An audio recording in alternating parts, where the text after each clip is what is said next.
Hi there. Today we're going to talk about Logan. Um, First of all, this video is going to be stuck full of spoilers for the movie Logan and for the comic book Old Man Logan. So if you haven't read the book, if you haven't seen the movie, and you care about spoilers, perhaps you should stop watching this video right about now. Anyway, let's move on. Let's start by talking a little bit about the comic book to get that out of the way, because to be fair, the movie doesn't have that much to do with the comic book. They're both set in this dystopian world.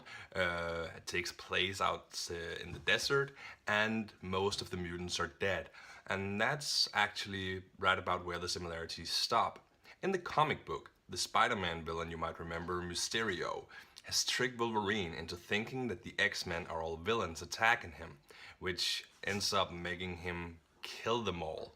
So there are no X-Men anymore, and Wolverine is really reluctant to use his powers because he doesn't know what is real anymore. He never knows when Mysterio might be playing a trick on him. And this is not the only thing that has happened in this world. Actually, it's all the villains who has finally gotten their act together and won. They wiped out all the good guys, not just the humans, sorry, not just the mutants, but all the good guys. Captain America, Iron Man, everyone is gone. So they divided America into these continents that are run by different villains, and the West Coast, where Wolverine is run by the Hulklings, who are the Hulk's children. The Hulk has gone evil in this story. Um, and at some point, Hawkeye comes to Wolverine and tells him that he needs him to drive him across the country, but he won't say why. And Wolverine says that okay, he'll do it for the money, but he's not going to use his power. So if he's looking for a personal bodyguard or anything, that's not going to happen. He can drive him, but that's it. And in this comic book, they drive across America in Spider-Man's car. Yeah, that's right. It can shoot webs and everything and drive up buildings. So that's obviously something they couldn't bring into the movie, both because it would be way too goofy and because Sony has the rights to Spider-Man. Okay, so they finally get to where they're going. We're going really heavy into spoilers now. You might want to skip ahead a minute or something if you want to read this comic book. But here we go. They finally get into Red Skull's chamber. Red Skull has this sick wall of fame where he showcases Captain America's shield and Iron Man's suit and even Vision's head. And when Wolverine gets in here, that's when he finally feels, okay, I've had enough. And he picks up Captain America's shield and just clean cuts off Red Skull's head. Then he takes on Iron Man's suit and flies home in it.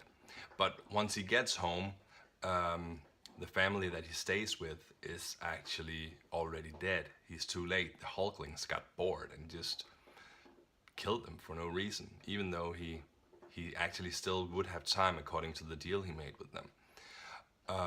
And that's when Wolverine finally gives in and takes control of the situation and goes crazy. I won't spoil the last couple of pages. You can have those. So the theme of the comic book is very much about when you can actually trust your own head and what to do if you can't trust that the things you see around you are actually real. But the themes of the movie is very much different from that. There is a small theme about, if you look at Caliban, how much torture can you actually take before you betray your friends, and can you somehow just betray them a little bit? Is there a degree to betrayal? There is this thing with Logan and Xavier where you go into the theme of how much you can justify saving a loved one, even if it puts the fate of the world at stake.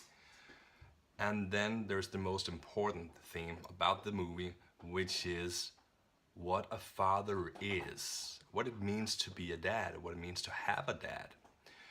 Is Xavier the best version of a dad that Wolverine ever had? And what about X-23? I mean, Wolverine didn't make her, but she comes from his genes, and she sees her as something of a father figure, even though he's technically not. Even though, I mean, in a genetic sense, he might be.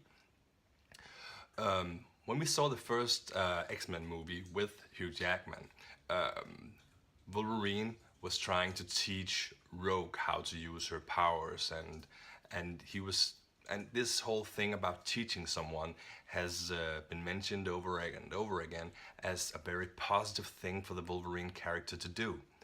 Um, and this whole thing where he doesn't want to care, but he ends up caring anyway, is also something that has really worked for the Wolverine character in the past. So when you combine that with this theme about bad dads or non-existing dads, which is sadly something that way too many people can relate to. Um, I mean, Eminem made his whole career and sold billions of records of talking about how bad of a mom and how no dad he had. I mean, that's just sad that so many people can relate to it. Great that they give them something to relate to, but sad that it's possible. I mean, come on, dads. Okay. So, this movie is about father and daughter relationships. You can see from the first time that X-23 sees Wolverine from the back of a car. You can see it in her eyes. You can see when she throws the ball when Wolverine finally comes to visit them, that she just stops and just stares at him. When he grabs her bag and tells Charles what's in it, she's completely embarrassed about her comics because she knows they're not real. But also, she doesn't want to let them go or throw them out because for so many years they've been all she'd had. Um, so when Wolverine gives in and finally helps her and gets her to safety, he wants to leave again. And we have this whole scene where where you can see the father finding the excuse to not be with his children. Again, something that happens way too much in real life, but having seen all these X-Men film and the Wolverine movies, you can kind of see why, because everyone he's around always gets killed. I mean, Wolverine is not the hero who comes in and saves his loved ones and saves the day. He's the one who comes home and finds his loved ones dead and then takes revenge. So, so you get why he doesn't want to be around this girl. It's actually only because he cares. And she gets really upset and she walks away and he ends up not using the cure they've given him to his disease and only using it as a one-time thing to actually go after his daughter and save her.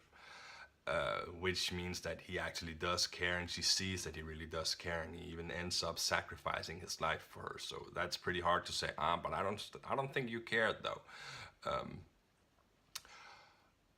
But and then he has those last final words where he looks at her and tells her, "Don't be what they made you." And there's this thing that the funeral that she gives him is just like the funeral that he gave Xavier, right by the sea and with the stones in the forest and everything.